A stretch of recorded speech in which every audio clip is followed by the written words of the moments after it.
Ferg, something like that, said, this is what that they have presented to me.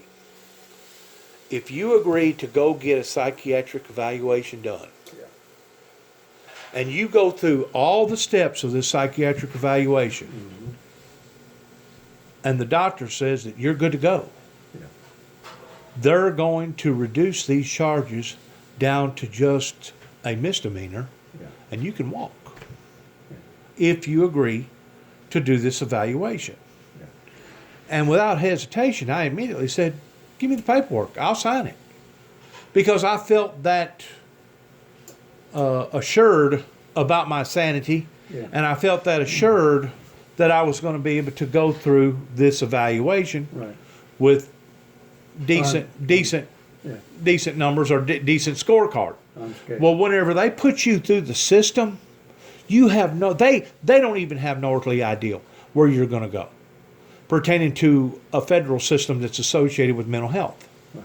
You know, I could have went to Springfield, Missouri. I could have went out to Denver. I could have went to North Carolina. I could have went somewhere out in Louisiana. But I do know this: whenever you're in the process of the process, there's called a hub. You know where the hub is? Oklahoma. Huh. Oklahoma is where every federal inmate goes, either coming or going to his final destination of either his sentence that he's going to be going to, regardless whether it's a year, 10 years, or 100 years, or if it's an evaluation. Same thing. Right, same thing. Out in Oklahoma City. Oklahoma City, Oklahoma. Damn. So here I go through the system, go through the process, and the process was eventually for me to wind up in MCC in downtown Chicago. Well, you know the reason why that they keep it so secret? Have no idea. They keep it secret. That way you can't contact your buddies and let them know, hey, I'm supposed to be at such and so jail over in this particular city. You be laying wait for me whenever I show up and get me out of this situation. Right. They don't let you know where you're going. You have no idea where you're heading to whenever you take an order from a federal judge like Right. this. None They whatsoever. conceal it. Yeah. You just They walk conceal in. it, and the reason why they conceal it is for safety, security reasons. Yep. Okay? So I wind up going through the system. And while I wind up going through the system, I'm actually in a cell with another guy. And to this day, I still don't know if it was an angel or a real person. But whoever it was that was assigned to my same cell, towards being a cellie, they call them cellies, he knew every detail about me. They use a plant then. Maybe planted there like a insider to check you out. I don't think so. Because the information that he told me was right down to the T towards what I needed to do. And what did you need to do? He said, whenever you go to wherever that you're going, because at that time, he didn't even know where I was going. He said, wherever that they're going to take you, this is where, by saying less, you're actually saying more. Yeah. He said, don't give them no information that they don't ask for. Right. And whatever that they ask you in this evaluation, be direct and to the point about your answer, and don't go on don't go on a rambling procedure Elaborate. towards going on and on and on. Right. I thought that through because that guy left my cell later that night, and I never seen him again. Huh. And of course, the following next day, I'm in the process towards going and getting on an airplane and going from Oklahoma and landing in Chicago. Handcuffs, you know, whole 9 yards. They got me handcuffed Boy. on an They airplane. really got scared They of you, didn't they got me my feet, my ankles are handcuffed to a little thing in the airplane I know. that's got a thing on it, like a hook on it, I know. and I'm in there with probably, give or take, I'm going to say it was probably anywhere from 90 to 110, maybe 120 inmates. Damn. And every one of them was in there for a federal charge. And locked down the same way you were. And locked down the same way I was. Some of them was in there for embezzlement. Some of them was in there for killing their mothers. Some of them was in there for robbing banks. Some of them was in there for robbing jewelry, whatever. You know, it was all felony crimes. It just so happens I was going to be evaluated in MCC in downtown Chicago and had no earthly idea where I was going.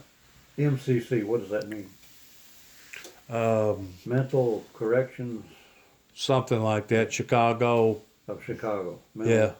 Correctional Facility. Yeah, of but I could have wound up anywhere. I could have wound up in Oh. freaking Wyoming. I could have wound up in Washington State somewhere. But what happened when you got there with these other? Whenever I got Oh, there, going to the whenever same I place? got there, it's mandatory to go to the heel. What's that? That's the lowest part of the prison that you can go to. You keep in mind this particular federal facility that's hooked up with mental health is directly in the center of downtown Chicago where the Loop is. And I know you know where the Loop is. Yeah, I've been there. I'm talking about right up there within arm's throwing distance almost of where the stock exchange is. Mm-hmm. A matter of fact, I went to the roof 3 or 4 different times in my 6-month evaluation, and the Sears Tower was like 4 blocks over. And man, you talk about a building. Some days, whenever we would look at it, Clouds. the clouds was so thick that you couldn't even see the top of the Sears Tower. I know. And of course, you look over to the other side, all you see is water, because that's Lake Michigan over there. And what was you doing? Walking around? Or? They put us on the very top to just enjoy the weather Oh. and just kind of take a breather. All the prisoners? Whoever wants to go. You can walk around on the balcony up there? Yeah, it was Somebody all. can take and throw you off. They No, want no, no. It was all chained up. I mean, no, you couldn't throw nobody off. But you had to earn that privilege. And if you done anything in that jail that was defiant to their rules and regulations, they took that privilege away from you. You didn't have that privilege of being able How to go long do were you stuff there? like that. Almost 6 months. Almost 6 And months. that's 6 months of evaluations? Yes. Oh, shit. Yes, psychiatries. And guess what? This wasn't my first evaluation. My first evaluation, whenever they nabbed me up in Wheeling, West Virginia, because they tried to say that I was on my way to take out George Walter Bush Sr.'s life and had me charged as me being a hired hitman. Oh, hell, GB. Now, how did they come up with that fucking solution? Assassin. Assumption, rather. How? They had me charged as being an assassin. Who? Me. But who charged you? The federal government. Well, who were they? The federal judges in Wheeling, West Virginia, But what, from a police officer that took you there? said that I had made a 911 telephone call to a dispatcher and that I had made an alleged threat that I was on my way to Washington, D.C. to take out George Walter Did Bush's you hear life. that conversation yourself? Did they play it for you? They played the tape, and there was nothing on the tape that even come close of me threatening one of their presidencies. So what they base it on? They based it on mechanical failure. Of the telephone? Right. Come on, GB. That don't make sense. My attorney argued, Jolene Nugent, said there's nothing on the tape that comes close to Mr. Jackson threatening any president. Well, I'm sorry, ma'am. It must have been some sort of failure in the equipment or something. It must just not have caught that. Well, then we got to chunk it then. Well, you would have thought so, but because the federal judge was paid off, By he who? went ahead and validated. By who? Who paid him off? I don't know. I guess it's part of the money that he makes What was off that- of his what was salary. that federal judge's name? You know? I don't know that particular federal judge, but it's on record. It's on their file up there in Wheeling, West Virginia. And a matter of fact, I've got my own paperwork that I could probably look through it and find the federal I'd love to know judge. why he decided to judge that you was that way. when Because it was Secret Service that was involved towards investigating me. and there was nothing. Homeland Security. Nothing ever said about killing any fucking president. No, nothing. Well, what the hell is wrong with them? So things? what he done, he ordered for a 45-day evaluation of this and another 45-day evaluation of this, and they was not to be done consecutively of each other. In other words, once they get done doing this evaluation, then it's a complete total rollover with the staff, and then they evaluate me for something else. Yeah. So in total, going through all these steps, going from A to B, from B to C, that particular journey in 1991, I left Wheeling, West Virginia, and I think wound up somewhere somewhere outside of Pennsylvania. They took me on two suited men took me to the airport, and there's where I got on a private Leisure jet. There was the pilot, the co-pilot, a nurse, a Secret Service agent, and me. And whenever we took off from that airport, it was give or take supposed to have been like a 14-hour drive from that destination. Yeah. Driving Driving. to Wheeling, West Virginia. I mean to Pennsylvania. to North Carolina. Okay, North Carolina. Over to North Carolina, where they had this prison system. Alright. But it was supposed to have been a 14-hour drive. The airplane ride wasn't but about like an hour long. Yeah.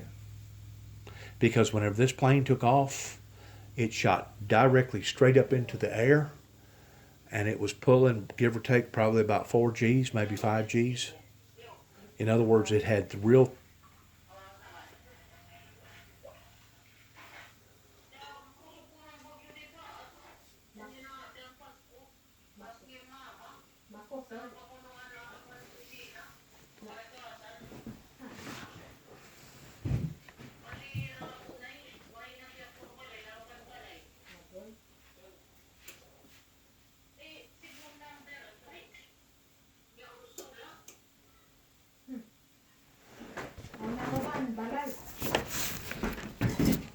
Signal number 3. Yes, the typhoon I showed you. Yeah. The take off the rock on the kitchen. Really? Good Lord, getting y'all, huh? For some reason. What's happening? They had a typhoon. What y'all do? Y'all a bunch of sinners over there. God's gonna get you. You better pray to God. Get down on your hands and knees and start praying. Storm hitting them.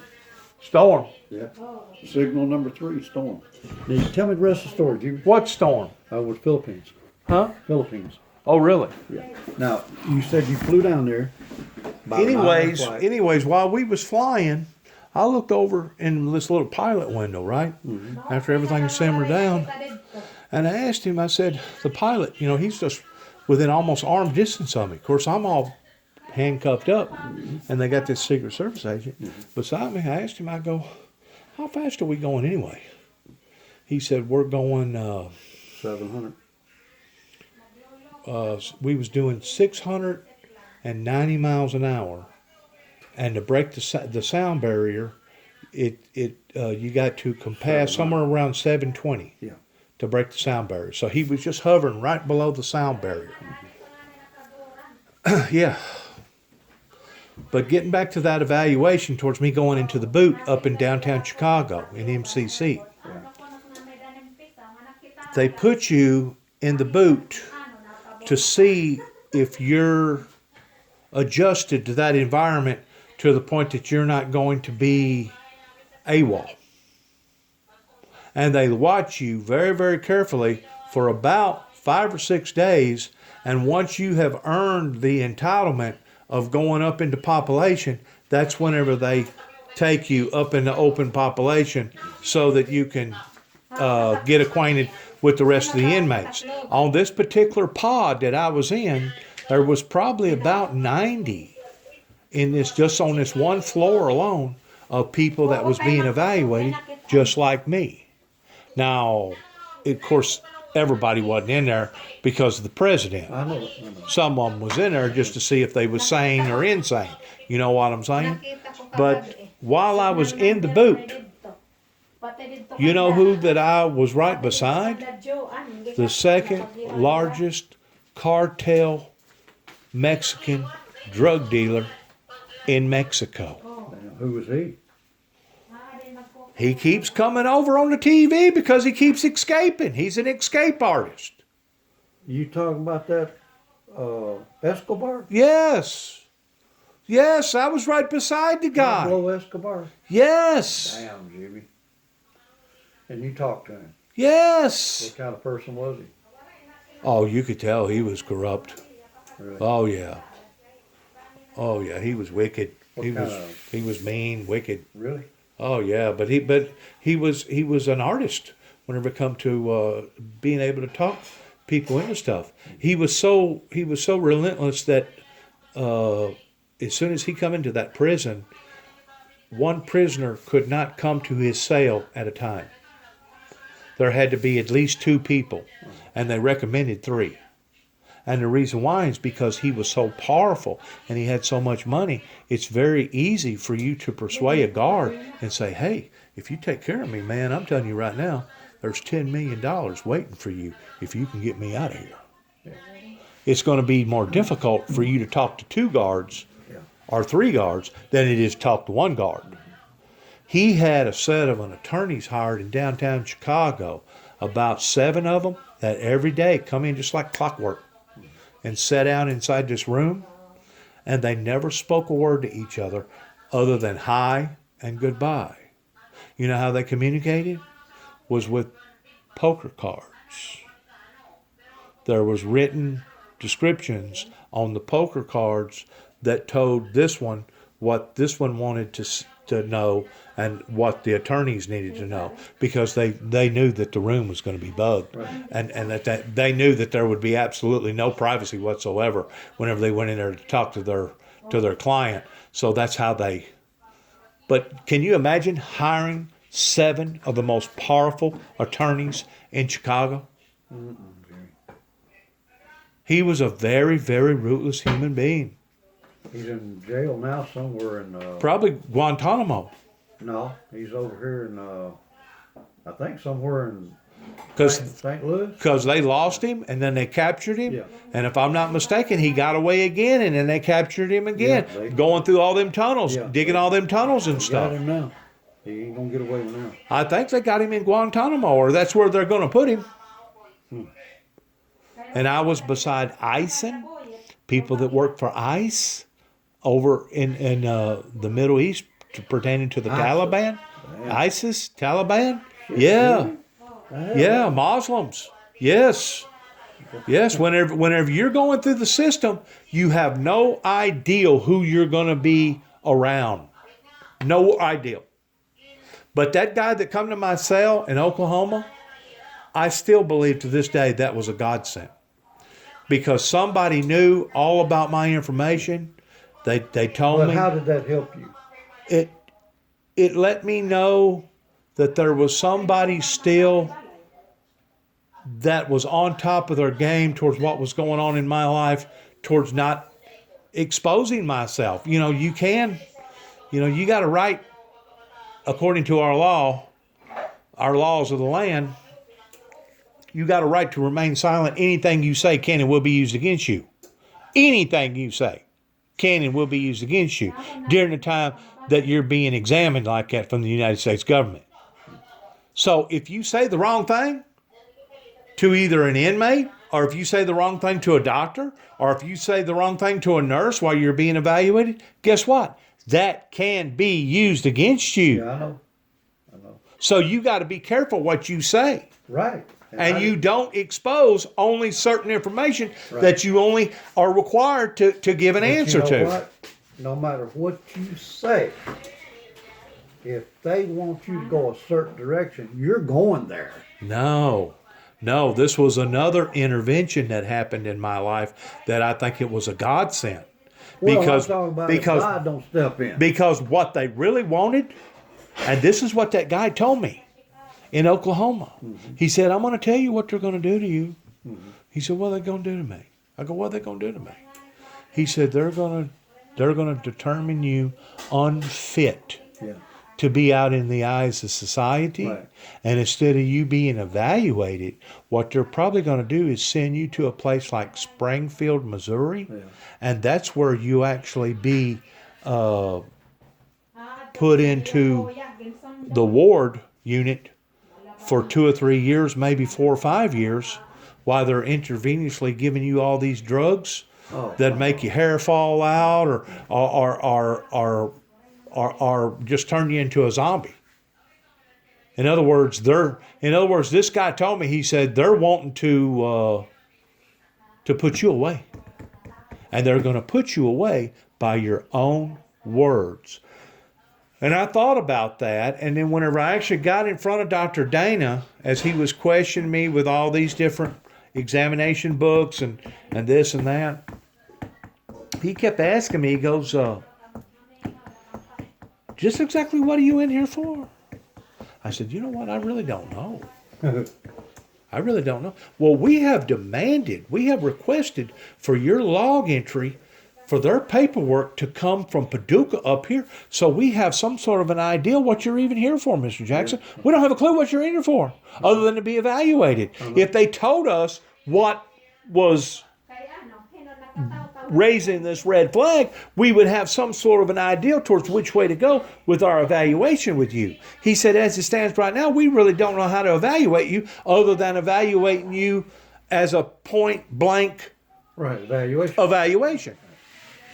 That was a godsend that the paperwork never left Paducah, Kentucky federal courthouse and wound up in MCC, because if it did, that would expose the telephone call pertaining to me saying something about going to kill a darkly complected individual that was Arabic descent, that was Satan in the flesh. Yeah. Now you keep in mind, whenever you're talking to a lot of these doctors that does not have a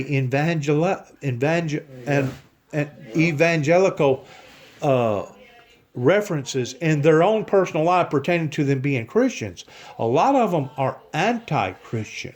Well, whenever you're talking to them, but you know and what? somebody listen to me, somebody like myself, if I was to have went in there and started talking about all this spooky stuff about the devil, the Antichrist, the false prophet, the 2 witnesses, the opening of the 7 seals, the 4 horsemen. If I would have got in there talking to those people about all this mumbo jumbo stuff, they very well could have put me away for a long period of time. I know. I'll agree.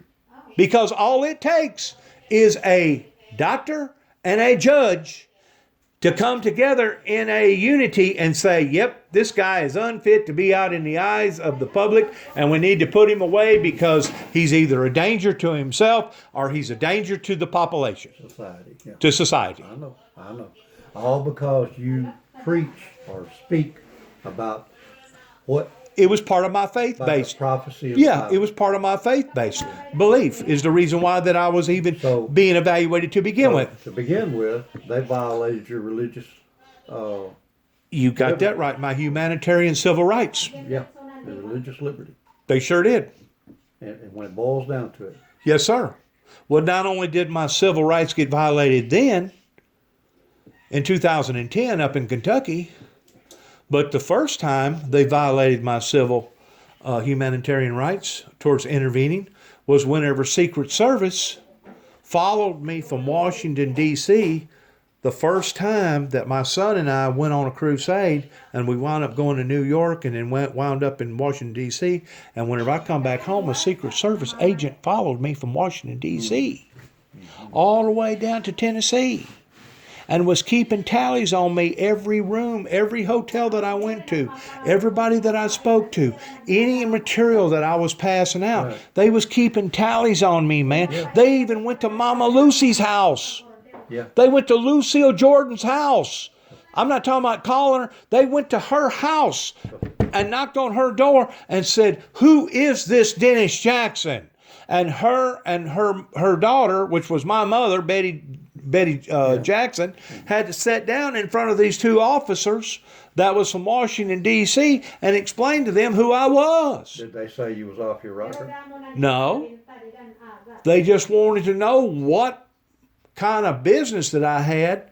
This was in 1989 up in Washington, D.C., whenever I had the four horsemen in the back end of my truck riding around, passing out Bible literature, telling everybody that the first seal of the book of Revelations had been opened. Well, they wound up nabbing me because I didn't realize that they was on my tail. They're that good. Matter of fact, David told me, he said his name was Mr. Stevenson, or that was the name that he was given at the time, was a Mr. Stevenson, because I remember talking to him myself whenever they come and knocked on the door. There was two of them. Talking to Mama Lucy and my mother. Well, they'll come in many disguises, GB. They'll come as Seventh-day Adventists. They'll come as Jehovah's Witnesses. They'll come as a bomb. They'll come as a possible potential wanting customer to buy something from you. That's how they operate. Sure. You don't know who they are. Sure. I mean, they could be out here working on the power lines, Right, and you thinking that it was power people out there working on the power lines, and the whole time it was the United States government setting up cameras towards watching you, keeping you under Yeah, surveillance. that's true. I know how they work. Yep. And whenever it comes to their names, I'm sure that they have multiple names in what they use. That's right. Just And like- probably isn't just none like of in them. their country, they And- got multiple names. And probably isn't none of them their real name. Yeah, in her country, you don't know their real There's a reason why they call them Secret Service. name. Yeah. Secret. Secret Service. What's my name, Julie? Anyways, while I wound up down in Jackson, Tennessee, do you remember the old nightclub down there? It used to be called the Water Hole I heard of it, yeah. back years ago. This was in broad daylight. There was a daycare center across the parking lot from the Water Hole. And I got a loudspeaker on my truck, and I'm telling people about the Four Horsemen. And of course, whenever you drive by a kindergarten park, basically it's kindergartner kids out there, and they seen all those horses, man, their eyes just lit up. It's like, oh, horsies, horsies, horsies. And of course, I'm out there talking on the PA. I never stopped. I just rolled around. But that's where they nabbed me up at, was over there in that parking lot. There was two Secret Service agents that watched two Jackson police officers apprehend me, put me in the back of the car, and they took a box that the sword was originally in, the sword symbolizing peace on earth, the first sword, and it took them probably 30 minutes to finally get into the case. And once they got into the case, they took the sword and threw it in the back end of the trunk of the vehicle and charged me for a deadly weapon. The thing about the sword, with it being locked up into a container like that, it wouldn't have mattered if it was a bugle. It wouldn't have mattered if it was a purple cloth. It wouldn't have mattered if it was a cross. It wouldn't have mattered what it was, as long as I was not doing something with a potential threat in other people's, well-being, waving it around or trying to hurt people. They violated once more my rights pertaining to freedom of religion. And Well, right to due process of property. no, they confiscated it and destroyed it. I know, which they couldn't by law. And when they wouldn't by law, should be able to do that Well, they did. because that was your personal property, and they can't do What they anything was trying to do, go through a court of they law. was trying to stop me from achieving my mission towards me gaining an audience Right. or a I hate to use the word following because if you're following me, you're following the wrong person. But they didn't want me to gather up a support team Right. Waray na bakante. that would have enhanced the ministry. Right. So they was trying to cut it off at the bud before it ever growed into a popularity thing. Yeah, right. Just like they kill a lot of these movie stars and a lot of these musicians because their music starts attracting too many followers, and that sways the economic conditions in the United States. Grateful Dead was one of them. Well, They thought that they was under some sort of a watch list. Right, The Beatles, right, they was under a watch list whenever they come over here to America and there was an explosion with their music. Elvis Presley was on a watch list. Anybody that has that type of influence or like the sway, Pope, yeah, like the Pope or something like that, like a president. yes, they're going to watch you and listen to utter every word. Louis Farrakhan up there in New York City, Yeah, they watch him day and night. You know, because he's got a big following. He's got a big group of people they up there. should watch them black sons. of bitches. Well, he's Muslim. He's Muslim. They you don't know. make a damn. He's still black. They're Well, all the same to once me. more, you're prejudiced in that regard, and I don't No, agree. because I don't agree. well, just go knock on the prisons and you'll find out who's in there. Well, the thing about it is, according to our Constitution, he's got just as much of a right I didn't to say believe in his belief as I do mine. But it's But you wrong. don't see them attacking Louis Farrakhan. You don't see them Right. trying to stop his mission So that wonder he's why. on. Wonder why they want to get Jimmy, white boy. Why? Because mine is pertaining to biblical Bible prophecy. Right. And a white boy is bringing it on. Right. Now, a black boy bringing it on, Martin Luther King. What happened to him? They killed him. Right. He got Somebody that's influential in the Right. eyes of society. But you know the thing about Martin Luther King? I'm glad you brought his name up. They screwed up with Martin Luther King. If they would have left Martin Luther King alone and just let Martin Luther King huff and puff and blow and bring his message on, Martin Luther King never would have become a martyr. Martin Luther King never would have become near as powerful in his death than he ever thought about in his life. It's the same thing with Jesus Christ. Whenever they assassinated Jesus Christ and turned Jesus Christ into a martyr, Jesus Christ, after his death, become thousands of times more powerful than he ever thought about in his life. Why? Jesus said, that little corn seed falls into the ground. That's what he was talking about. He was talking about his death. He was talking about the influences of his teachings. Seed. That seed plant. He was talking about the influences of the Look teachings. how many seeds come from one seed that dies. But look at this also. Grows, But look at this grows, also. grows. Hitler, before he got caught up into that major confrontation overseas pertaining to exterminating the Jews, did you know that he was already sending out? Did you know that? You refuse the bread? Under this circumstances, I am, because I'm not doing some sort of a religious thing right now. There you were. I'm trying to share my testimony with I you. just offered you a piece of That's bread. fine. That's In the fine. name of Jesus. That's fine. And if you want to eat it, you eat it. You refused it. I don't want to right I now. know. I'm trying to concentrate. Yeah, because it would have stopped you.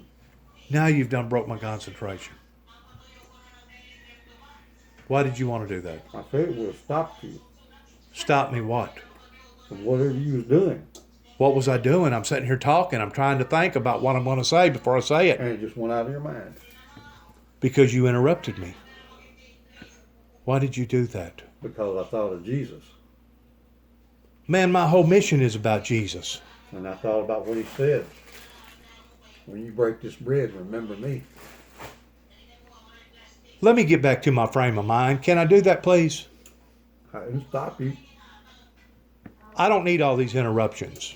I didn't stop you. Louis Farrakhan. No, And then we after left that- Louis Farrakhan. Now we're on Hitler. Right. Okay, now. What about Hitler? You're trying to cause a stumbling block in front of me. What about Hitler? Hitler sent out messengers in the late 20s and all throughout the 30s pertaining to his ideology, pertaining to the Aryan Brotherhood.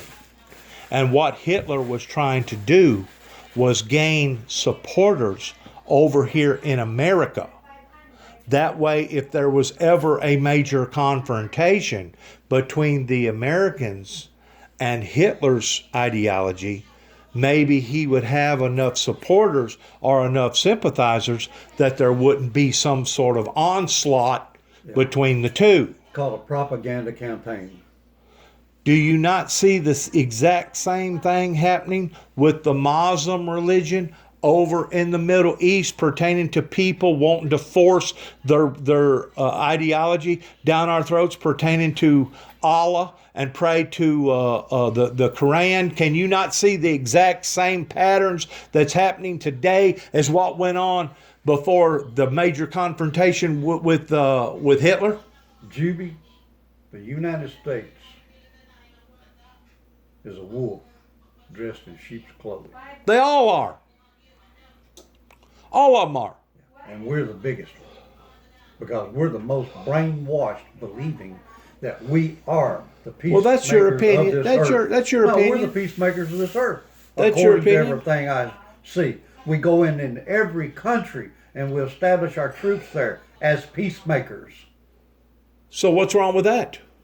Because we're gaining control for our own end. We're wanting control.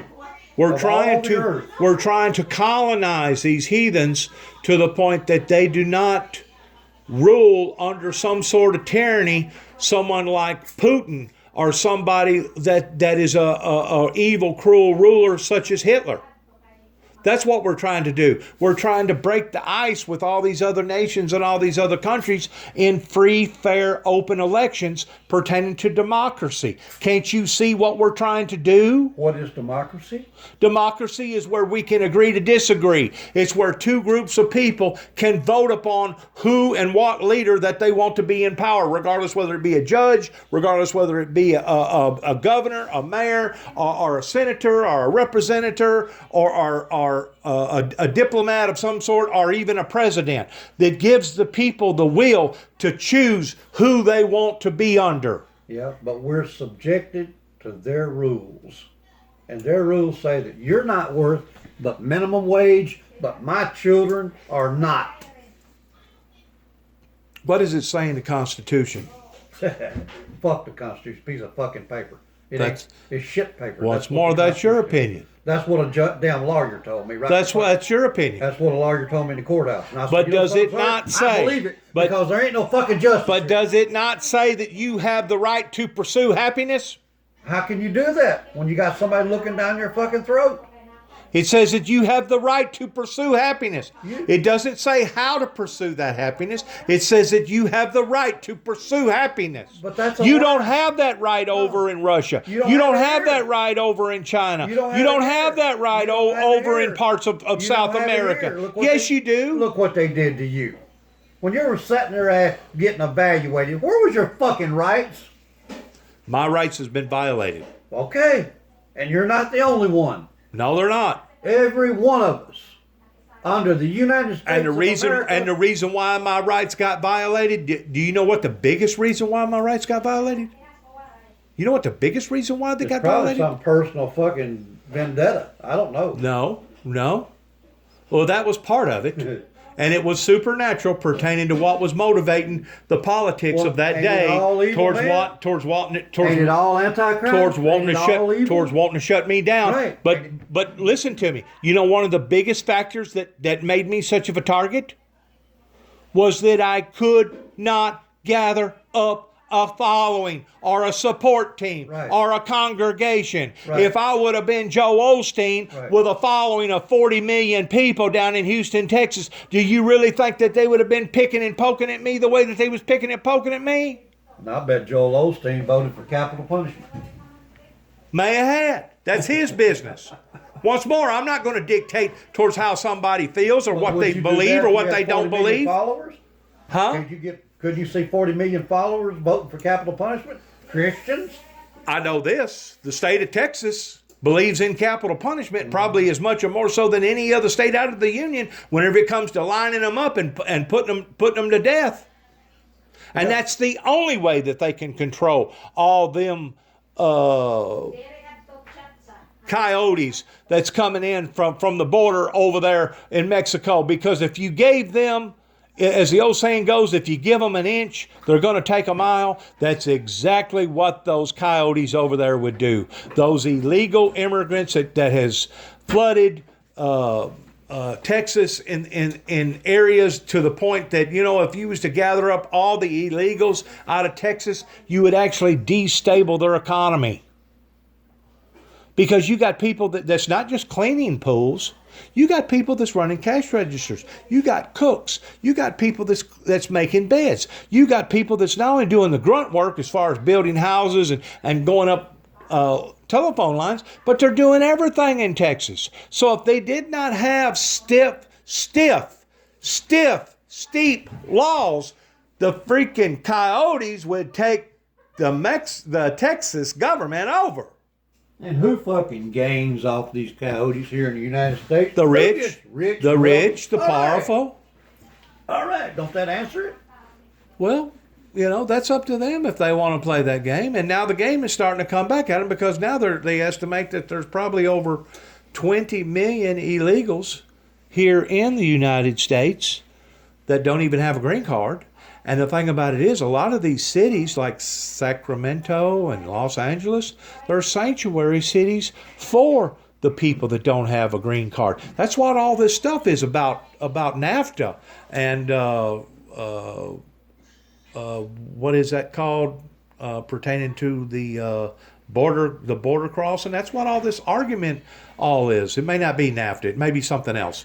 But that's what all this debate is over, towards allowing for all these people to come over here and basically take over these jobs. Whenever I was in Phoenix, Arizona, working for one of the largest body shops out west, we had just one account from Geico that we done over $400,000 every month, just for that insurance company alone in this particular body shop. Okay, this was a big dealership, Bill Luke Chrysler Dodge, right off of Camelback Road. And whenever I got ready to go to work every morning, I had to get on the elevator and go to the second floor. All the bottom floor was all mechanics. That was all your grease monkeys down there. Keep all the oils and the grease and all your contaminants down on the lower floor. But the body shop guys was all up on top. It could contain up to 30 metal men. 30 metal men. I'm considered a metal man at the time whenever I was working. And each metal man had 3 bays. In other words, I could park 3 cars in my bay and work on all 3 of them simultaneously. If parts didn't come in for that one, I could go back over here and work this one. I could tear this one down. That way the estimator could make an estimate while I was doing repair work on this one. That was a big building. If you got 30 metal men that has 30 cars per metal man, how many cars are you putting on that one floor? We're talking about a floor that's the size of a football field. A full-size football field. You know what made me mad? Why? Is that whenever all the big work left, because I actually come down there during the time that it was a hailstorm that was very unusual to hit Phoenix, Arizona, pertaining to a crisis that hit in that area, and they was begging for metal men such as myself at the time, body men. After the work all kind of leveled out to the point that it was going back into its regular elevation stage, do you think that they favored to me because I was an American white boy? Not at all. A matter of fact, they found more favor in their Mexican body men, which was over half on that floor. couldn't speak a dime's worth of English, but they knew how to tear down a car and they knew how to put it back together again. And because of it, they was their ace in the hole. And they favored more towards the Mexicans than they did the Americans. How do you think that made me feel? Being in an American shop, working in America, even though I was close to the border, because Phoenix, Arizona ain't but about maybe 50 miles, maybe not even quite 50 miles to the border down there, the Mexican border. How do you think that made me feel?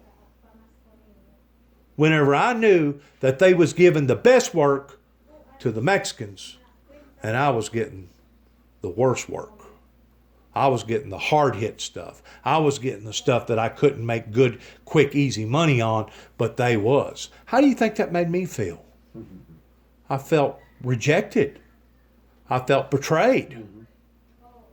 I felt like the company was doing me wrong. And because of it, I didn't hang around but about 4 or 5 months. And come that spring, I packed up and I left. And I went and done something else for another catastrophe that hit somewhere else. I basically become a storm chaser, and that's how I was surviving. I was going from place to place. Whenever there was a catastrophe, regardless whether it was a hurricane or a tornado, that's where I'd show up at. That's where all the work was. That's where the money was. They didn't like you, Journeyman, They didn't like me. because you wasn't a Masonic Journeyman. You was Juby Journeyman. Not so much that, but I was an American that could speak good English and had good sense about towards reading the estimates, knowing if this was a good estimate or a bad estimate, to where they could probably pawn it off on a third of those Mexicans down there and say, here, this is a good job, this is a good job. And the whole time, it wasn't a good job. But they told them that it was a good job. And because they told them it was a good job, they went ahead and repaired it and didn't ask a question. Didn't ask a question. They went ahead and repaired the job. But it was really a good job compared to what you had. It was really a good job compared to what they was doing in Mexico. Because if you're over in Mexico doing the same type of work, you're only going to get paid probably a third of what you're going to get paid in America. They was making good money. You know, some of those guys was bringing in before taxes $2,000 a week. A week. That means you brought home about $1,400 every week. Now, you was working your tail off to make that kind of money, but, I mean, still, if you're a Mexican and you're making $1,400 a week after taxes, and you can send back $1,300 to your family, you can Western Union back over there, shoot, you don't think they're gonna bend over backwards towards trying to fit in over here? Sure they are. But my feelings got hurt working for that company because I realized what the company was doing. The company was more favoring towards people like that than it was me. Wasn't nothing I could do about it. And of course, my third and final evaluation on a federal scale, after I'd went out to Oklahoma City, Oklahoma in 2009, and I hired an attorney to fight my charges where they had made false accusations that I had threatened one of their officers, a United States Marshal that was working for the Oklahoma authorities. After I finally went to court like 6 different times and finally convinced them that I wasn't going to play this game towards admitting to any guilt, and my attorney, Jay Silvernail, finally got them to release all the charges, they dropped them. That's whenever the idiots again up in Kentucky come after me in Oklahoma. I had done already rented out a house. I had all my tools. That was a handshaking deal, boy. Oh, you know it was. A matter of fact, whenever I wound up in Trigg County, Cadiz, Kentucky, a little town of Cadiz, Kentucky. I'm talking about a town hardly no bigger than Trenton. Probably not even quite as big as Trenton, Tennessee. Whenever I wound up down, boil back to the Hells Angels. you know, it boils back down to the powerful, the richest of the rich. And what it was, I'd done already upset the apple cart up there in LBL in 2007 and in 2008, whenever they examined me the first time before Rivers Behavior Center. Then I upset the apple cart again in 2010 whenever they pressed charges on me, or was going to press charges on me, towards a darkly complected man with Arabic descent. But whenever I made 2 telephone calls that was non-threatening, and I was not under any type of order towards not making the telephone calls, and the only thing that I told in the telephone call that I was going to reveal what had happened. I was going to bring transparency to my story. It pissed somebody off to the point that they put out 2 federal warrants for my arrest over 2 telephone calls in the name of telephone stalking that could deem anywhere from a year up to 5 years, even though the telephone was not a threatening telephone call. My defense attorney, my public defender that they had me, she said, "Dennis, I don't know what you've done, but you have made the wrong person mad up here in Kentucky." Man, who was it? She goes, "Because they should not be holding you on these charges to think that they put out a federal warrant and went all the way to Oklahoma to take you and bring you back to Kentucky." I tell you how bad it upset her. Her husband was a juvenile attorney in the next county over, which was Christian County up at Hopkinsville, and he was a active judge in Christian County, while she was a public defender in another county, because they both couldn't work in the same county because it would be a conflict of interest there. See what I'm saying? Because of him and her being married. But it upset her bad enough that she quit her job and went to doing something else for Christian County, because she knew that I'd been railroaded in Trigg County. Of course, she didn't do that until about a year after my case was over with, and they kept me for 9.5 months over 2 telephone calls that was not even threatening in any way. A matter of fact, it was more under the guidelines of an apologetic telephone call. But And the only reason why that they could have turned it into a federal case was because all of LBL is a federal park. So because it's a federal park, they used that authority. They used a federal authority to come after me. To where if it would have been a state park, they couldn't have reached out and got me. They would have had to have confound their warrants all in the state of Kentucky. Because it was a federal park, that gave them the tentacles to reach out no matter where I was. It wouldn't have mattered if I'd have been down in Timbuktu. so he got you for making a federal threat? Yeah. And then made me confess to it on a misdemeanor charge after me spending 9.5 months up there. After they put me on a drug called Risperdal that has caused this obesity that I'm having to deal with right They got now. cases now against Risperdal. I know they got many cases on You can Risperdal. go sign up. They told me, the attorneys that I talked to told me that I couldn't do nothing about it because I was mandated by Judge Woodall of having to take the drug. Doesn't matter. You wouldn't think it mattered because, the drug did it, not the judge. yeah, the drug is what did it. You're going against the drug, not the judge. Right. The manufacturer that manufactured the drug. Well, why are they don't want the judge involved? I don't know. You know, whenever you're talking about the Commonwealth state of Kentucky, they deal with a different set of guidelines and laws than what the state of Tennessee does. You All know, of them do. no, by and large, they're all pretty similar towards being, I'll just use this for an illustration. If you get in trouble in the state of Tennessee and the judge puts you on a $10,000 bond, you can hire a bondsman that's going to cost you 10% of that bond. What's 10% of $10,000? And you don't get it back. No, you don't get it back. But, if you're a property owner in the state of Tennessee and you want to put your whole farm up that's valued at that bond, then at the end of everything, you can get that money back.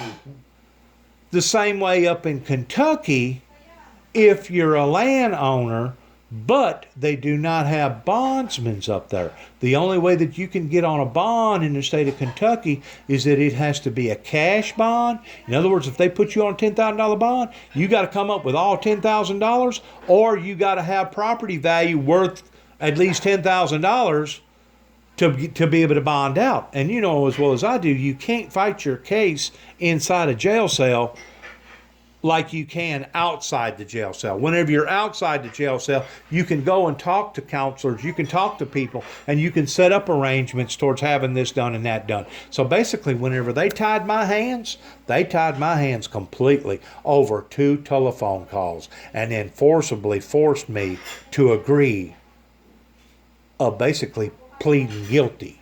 Well, the only thing that I pleaded guilty to is that, yes, I made the telephone calls, but no, I was not stalking them people. Once more, that's in violation of my freedom of speech.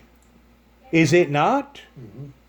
Now, if I was under some sort of order and I wasn't supposed to have called those people or contacted those people, then they could have got me for telephone harassment, or they could have got me for stalking. But because I wasn't under no order, no probation order, I think what they done was illegal. Mm-hmm. Of course. I think what they done was illegal. No, think about it. I don't have to think about it. I know what they did. It's kind of like a restraining order. You know, if the judge puts a restraining order on you and tells you, do not contact these people any longer. Don't call them. Don't contact them. Don't send them any emails. Don't contact them electronically. Don't even send them any smokestacks. Forever. Then if you violate that, then you're in violation. But I wasn't under no type of order like that. They violated my rights just because I picked up a telephone and told them that I was going to expose them. Like the woman said that was representing me, Dennis, in a way, this is double jeopardy. I go, what do you mean double jeopardy? She goes, well, they done already punished you the first time up there in MCC in downtown Chicago towards putting you through the ringer. You know, because whenever she come to me, she said, what they're wanting to do, they're wanting to evaluate you. What do you think about that? And I looked at her and said, I ain't going for no volunteering evaluation. I've already been evaluated. You know what my evaluation score was with Dr. Dana and MCC in downtown Chicago? Goose eggs. 100, 100. I made A+. As a matter of fact, the judge even complimented me. He said, out of all the inmates that I've ever had, he said, you done the best scoring up there with Dr. Dana. You know why I done the best scoring? Because the paperwork never made it to Dr. Dana's office, and Dr. Dana didn't know which way to go with this interview other than just to up and interview me. You tell me that wasn't a God sent? God made sure that paperwork didn't wind up at that doctor's office, just like God sent somebody into that cell and told me, Dennis, by saying less, you're actually saying more. Don't expose no information to them people that you shouldn't, because I'm telling you right now what they're up to. They're trying to bury you, and they're going to bury you in the psychiatric world. They're going to send you to a place like Springfield, Missouri, where it's associated with mental health, and instead of you being evaluated, they're actually going to commit you. They're going to commit you, and you'll be in there for 2, 3, 4, 5 years, and the next thing you know, you're in there for life. Because you're basically walking around slobbering all over yourself. And you don't, in other words, if you're not freaking crazy whenever you go in, you'll be freaking crazy before you leave. Because after they get to seducing you with all these chemicals, and they can literally destroy your brain with chemicals. I've seen it up in Butner, North Carolina. The first evaluation, that there was a guy in there that took a brick because he was cold in the streets of New York City. He didn't want to actually commit a crime, but because he was fixing to freeze to death, he took a brick. This is his testimony. I don't know if it's true or not. And busted out a post office window. Because it's a post office, it's associated with the federal government. So they couldn't try him on a state charge. They had to try him on a federal charge. Well, after he got in the system, he must have got to telling them a bunch of crazy stuff or something. Anyways, they was using that freaking guy as a guinea pig, and he'd been in there in Butner, North Carolina, something like 5 or 6 years, and he was basically walking around slobbering all over himself because he took a brick and busted out a post office window. In other words, they was using him for an experiment. I don't know. It's some of the saddest shit that goes on in this country you ever seen if you're not the right person. But once more, if I was a Joe Osteen with 40 million followers or supporters, do you think that they would have done me that way? No, sir. So who's to blame for the failure of the Windmill Ministries? Did Dennis James Juby Jackson fail the people, or did the people fail Dennis James Juby Jackson pertaining to him not getting in behind and supporting a man of God that had a passion for wanting to do God's work? Who are these people? The people are supposed to be the church. That's how any preacher gets called. He'll go in front of the church. He'll explain to them, look, I got a passion. I want to be a preacher, or I want to be a teacher, or I want to be an evangelist, or I want to go do missionary work.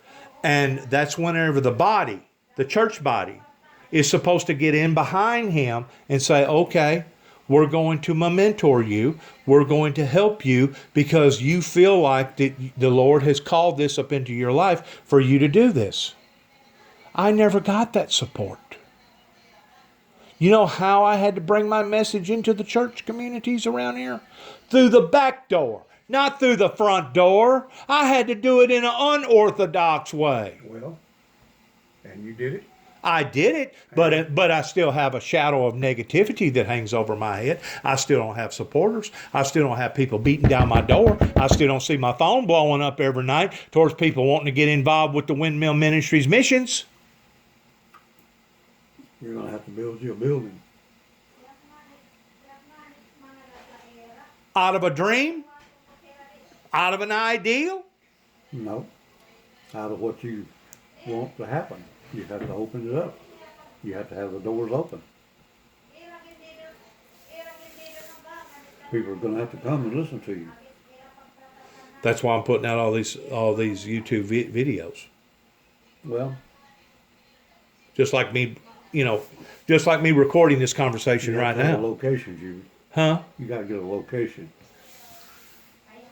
And that may be part of my biggest hang-up is the location. But once more, it takes money to move, and it takes money to recycle into a segregated city somewhere. I personally think that the people in Chicago, where they have been brutalized by all these shootings and killings, it's basically turned into Baghdad there for the past 4 or 5 years. I personally think that if I was to go back up north, I may be socially accepted with my message because of all the problems that they're having up there.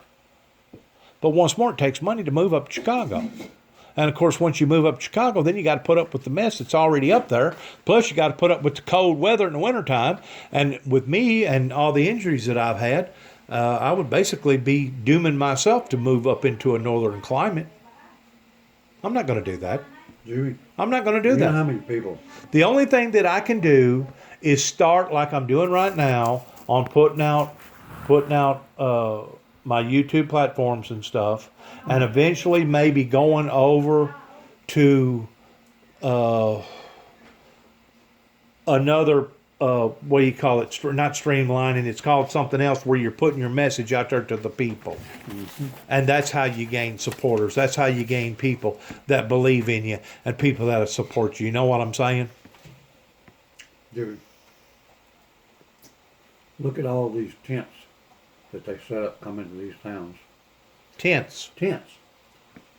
Evangelical preaching from town to town to town to town. Man, I ain't seen a brush arbor tent meeting in years no more. You can do it. Yeah, you can, but you got to have permission of the person setting up the tent. Mm-hmm. I mean, I've got a big enough building out there to where I could bring in people to hear what I had to If say. you really want to do it. But I do want to do it, but they don't want to come. Well, You know why they don't want to come? Is because they've done already marred me and scarred me. They've done already burnt their bridges with me to the point that none of them wanted me to ever succeed to begin with. If they wanted me to succeed, don't you think they would have gotten in behind me 30 years ago whenever I first started this message? you know what I feel, dude? Don't you think that they would have gotten in behind me 30 years ago whenever I first started this message? They didn't want peace. They didn't want utopia. They didn't want to see a movement of God as far as a mighty revival. And besides that, they thought all this other stuff about the Antichrist, the two witnesses, the mark of the beast, the opening of the seven trumpets, the opening of the four seals. They thought I was whacked. They thought I was touched. Jimmy, you remember Ridgeway? You know how we was talking about Ridgeway? How he come by and threatened you and yelled at you and everything? 17 times a day. And you remember the day that I was standing there and he come by Yeah. and he didn't say a word, did he? Uh-uh. He looked at me and went on, didn't he? Right. I wonder why. Because you was a witness. I was more than that. You was an observance witness, and I noticed Donald Ridgeway did not get as ugly as what he did until he moved his family out of that trailer, and they moved over there pretty close to on the Highway 89 over there where he lived, and that's whenever he sure enough got ugly, towards driving around and cussing and accusing me of being a pedophile, and you have sex with dogs, and you killed your brother David, and all this other crazy stuff, just crazy stuff, just anything to agitate and aggravate my life. Well, but you remember that I told you if you wanted him to stop that you think God can do that. You said, yeah. I said, but you know what God said, don't you? When two or more are gathered in my name, if they ask anything, it shall be done. Well, regardless of who my enemies are, I don't wish death upon nobody. Upon nobody. And I for darn sure don't wish for nobody's soul to go to hell. I don't care who they are. Even my own biological father that brutalized his family. I never wished that man would die or go to hell. Because that is not the true Christian criteria in the way that we're supposed to approach people that are heathenistic or barbaric in that way. You don't think God's a good judge of character? Sure he is. And God's the one that's gonna not only judge Mr. Ridgeway's life, but he's also going to judge my life, and he's going to judge your life, and he's going to judge all of our lives. And he's going to know what our hidden agendas, he's going to know what our true intent, our hidden intent was to begin with. And it could have been very well possible that maybe Donald Ridgeway had finally drawn up enough steam that he was literally going to come over there at Juby's place and take a gun and kill Juby. Mm-hmm. Just like I told you about David. David was wish-washy. He was back and forth because David was going through a lot of emotional stress at the time because of everything that was going on over there. And I'm going to tell you what opened my eyes up with David, that David was starting to fail, was whenever Ridgeway was out there cussing and fussing across the road. He had that crazy boy over there with him that was with that Lester girl, her boyfriend. It was late in the afternoon, and me and David had already got down in behind the cars, and them over there cussing at us and carrying on. And I told David, I said, David, go get your gun. Go get your gun. And David sneaks off real quick, down on all fours. He goes in his vehicle and he gets his gun and brings it back. And we're just sitting there just waiting because it was getting such of a heated up conversation at the time. I didn't know if they was actually going to come onto my property. That's one thing that they did not do. And shoot. You didn't know. Well, I didn't know if they had a gun or what was going to go on. Mm-hmm. But I did know to tell David to get ready for the inedible here. Mm-hmm. Well, after it settled down and they left, I looked at David. I said, David, does that gun even have any bullets in it? Well, yeah, Juby. I go discharge it then. He pulled the trigger and it went blank. I said, David, you need to put the clip in the gun. I knew then David was slipping. And that was about 2 weeks before he died. That pressure was getting to him. to the point that he wasn't thinking straight.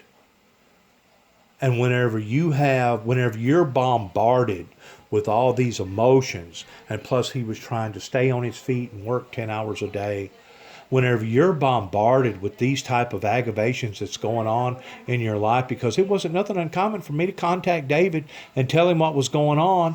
Either I had to call the Weakley County Sheriffs, or something was going on over there at his property, or something going on across the road. Or I would tell David, it looks like they're on a rat range again. You may ought to get your gun and get it out at Kenton, and at least set it over there on your console, just in case they decide to jump you going through the bottoms down there, hop in. You know, whenever you're having to deal with that type of emotion and that type of anxiety on a day-to-day level, I think it had a great deal to do with David's death. Because can't everybody deal with that type of pressure? It's kind of like going to a war zone, and you're having to take all these commands, and you're hearing all these explosions, and you're hearing all these guns and all these bullets going by. You know, just the atmosphere alone is something that most people can't deal with. You got to be trained to deal with stuff like that. If you was out on a firing range, a literal war going on, you got to be be built out of the right stuff to be able to appropriately deal with situations like that. That way, at the end of the day, you can come back to your barracks, you can take your clothes off, you can take a quick little shower and say, "Oh, that was a good day, wasn't it? I didn't take on a bullet, did I? I didn't take on a bullet, did I?" So anyway, here's what happened. We prayed that Ridgeway would shut God would stop his mouth Remember that? Yeah. and quit bothering me. Yeah. And if he didn't do it or intended not to do it, then Lord, do your will. God's will be done. God's will be done. And what happened?